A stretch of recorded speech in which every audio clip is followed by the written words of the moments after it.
लहानपणी गण्या एकदा आजारी पडलं होतं. त्याच्या बानं त्याला दवाखान्यात तालुक्याच्या गावाला घेऊन गेले आणि मग तालुक्याच्या गावाला गेल्यावर काय झालं तिथं की दवाखान्यात दाखवलं. मग आता गण्या मागे लागेल म्हणून मग हे म्हणे मी जरा जाऊन येतो, तू इथं बस म्हणजे दवाखान्याच्या बाहेर पायऱ्यावर गण्या बसला. गेला त्याचा असा मेडिकलमधून औषधं आणायला. मग आता जाता जाता गण्याच्या बापानं काय केलं की थोडे जवळपास केळं आलं होता, 2-3 केळी घेतली विकत म्हणले इथंच खात बस, मी जाऊन औषध आणतो म्हणले. गण्याचा बा गेला असा, हा केळी खायचा आणि सारी रस्त्यावर टाकायचा.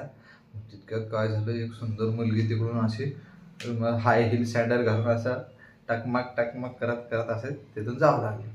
मग गण्याचं काय तिच्याकडे लक्ष नव्हतं आणि तिचं काय गण्याकडे लक्ष नव्हतं, ती आपल्या तालात जात होती. यानं केळी खाली, साली टाकली आणि ती हाय हिल सँडलवाली तिथून जाता जाता त्या बरोबर केळाच्या सालीवरून घसरून खाली पडली. धपकन धपकन पडल्यावर ती स्टाईल मुलगी ओ माय गॉड म्हणली. झालं असं. मग गण्या तिच्याकडे बघून म्हणतोय, ए पोरी, इथं केळं खायलो मी, केळं मला गोड लागाले तर, आणि तू काय माय गॉड म्हणाली, तुला लई गोड लागले होय केळं.